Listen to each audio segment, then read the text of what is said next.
everyone, Amanda here from Scrimpingmommy.co.uk. So today I'm going to show you how I've made these lovely vintage style tags. They're really beautiful, but they're really easy to make. So here are 3 examples and then I'll show you how to make one. So this one's got some lace at the bottom, it's a vintage style, and then it's got some like twine and lace at the top. This one is in grey ink, that one's in brown ink. This one's got some textured weave ribbon instead of lace, and I've left it plain. And this one is tied together with some of the Stampin' Up! Very Vanilla lace. And then the bits that I've cut off the top, I've not wasted them, and I've just attached them randomly to the tags for a bit of a vintage shabby kind of a look. Okay, so let's get making. So the first thing you're going to need is some cardstock. Now I've done mine double layer. I've used craft card and Very Vanilla. So if you're using Stampin' Up! Card, you will need crumb cake and Very Vanilla. So let me just jump up and close my blind before this and kills my video. There we go. Alright, and then what I have is a little template. And basically I just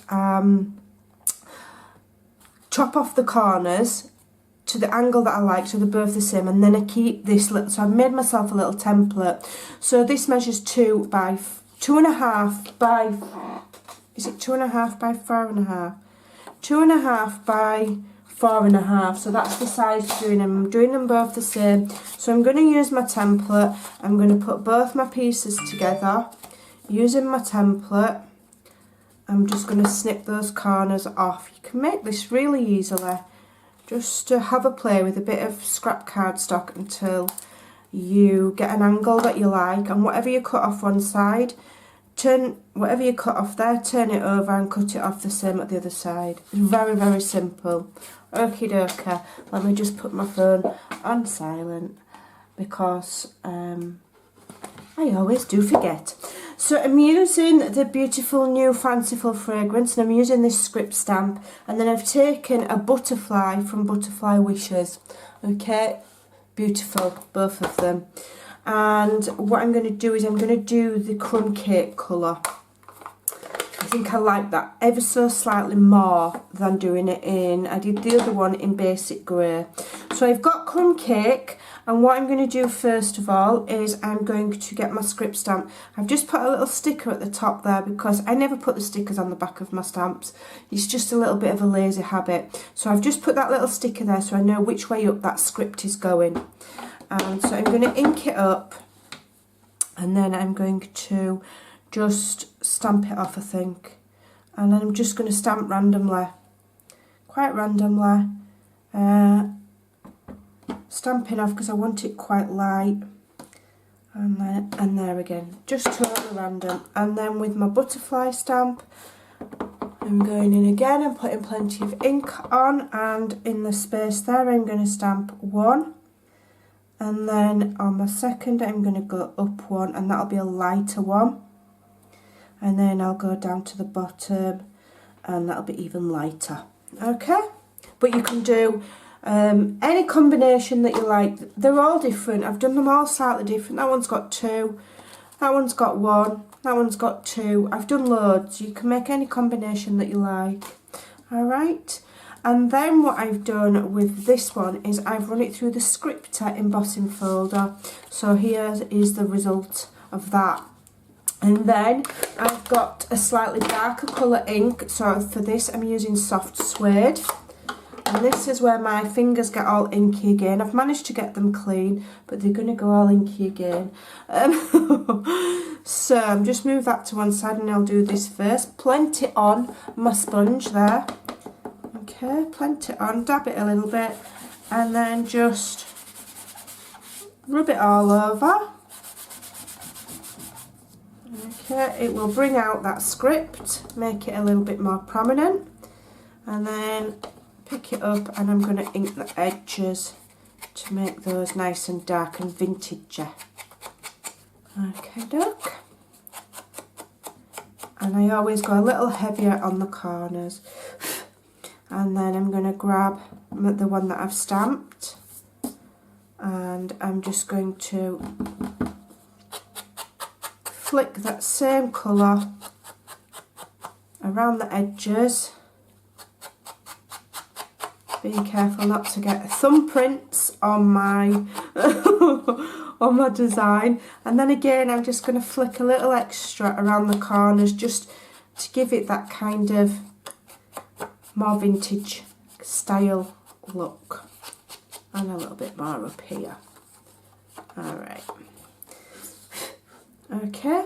And then what I've done is I've got some just regular, these, what are they called?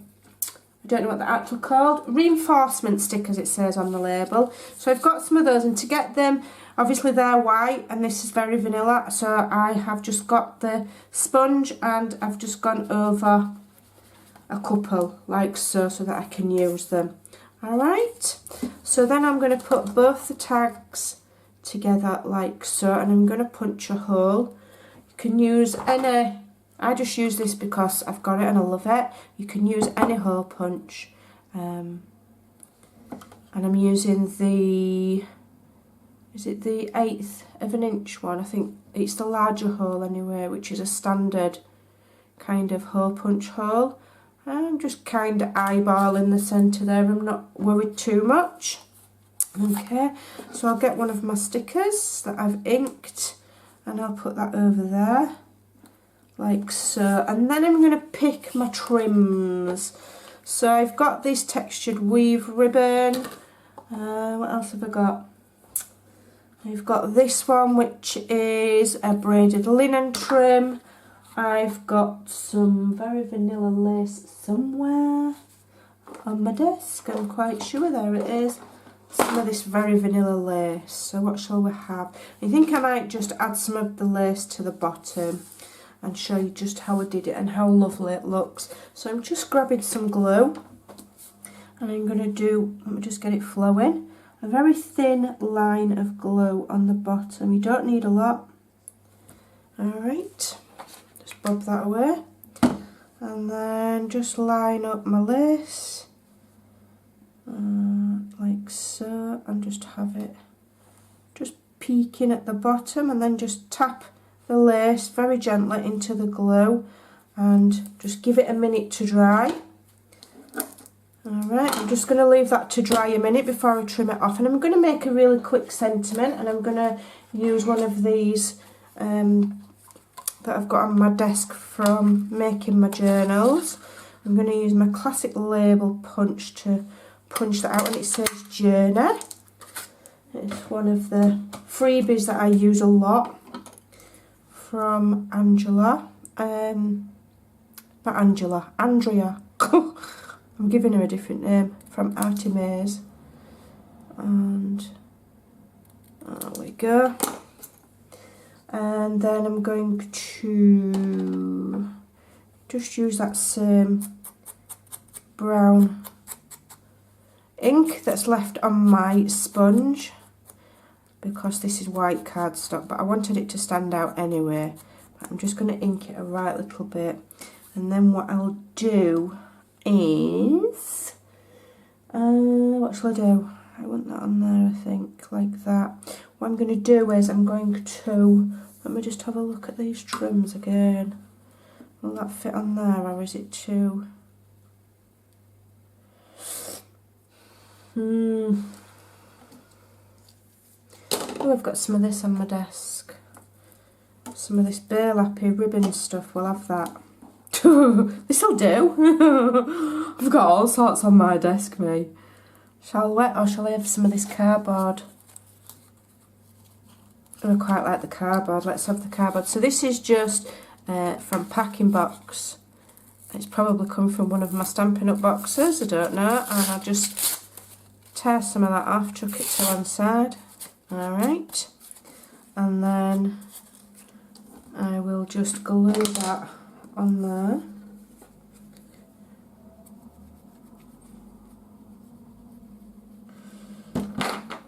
Glue that on. Where do I want it? So I'll have it there. So I'm just gluing that on there. Just move it up a right little bit. Alright, and then I'll just rip it off. I've not done this on all my other samples. I just spied this word on my desk and I thought I may as well just go that extra mile. I'm just going to actually use my scissors to speed it up, and then I'll distress it with the edge of my scissors instead of ripping it. Just makes it a bit quicker for the video. Normally I'd just rip it by hand till I were happy with it. Okay, and then I'll just glue that on. This will probably end up in a journal or in a swap or something, don't know yet. And then I'm going to stick it just between the two butterflies, but to one side. Or you could have it down here, or you could have it where you want. That's just where I want it. My lace is dry now, so I'm just going to trim that off. I won't waste that piece, and I mean that little bit there. I might struggle to reuse that, but but that there I could stick it on there, couldn't I? But I won't, because it'll be fiddler. Right, so for the top, I'm going to join these together now. I'm going to use some of this one. Alright, I'm just going to, let me just move all the garbage from my desk. Feed that through there, hopefully I'm in shot. Feed that through there like so. And then what I might do actually is just fray it. Fray it a bit. If you just pull it, it'll all fray. That's it. Once you get the stitching released, it'll fray quite easily. There we go. We've got nice frayy edges, if fray it is a word. It is, I've just made it up. I don't want that thread. I want it to look shabby, but I want it to look shabby in the way that I want it to look shabby. Right, so that's there. And then I think I'll use some more of the lace, because it is super pretty. I'll just cut a small amount. Tie that around there. Tie it in a knot, whilst holding the ribbon down with my other fingers. Tie it in a tight knot one way, and then wrap it around. Tie it that way. And there we go. So let me get that garbage off my desk. And then what you can do is, if you want to keep them like that, you can just put a little bit of glue behind so that they're constantly offset. Alright, so there we go. There are some lovely vintage tag ideas for you. Super simple, really quick to make, and I really enjoy making these. So there you go. Go and have some fun. I leave all the details over on my blog if you're interested at scrimpingmommy.co.uk. Thanks for watching. If you like what I do, please do subscribe and click the notification bells so that you get told when I upload new videos. Thanks for watching, and I'll see you soon. Bye.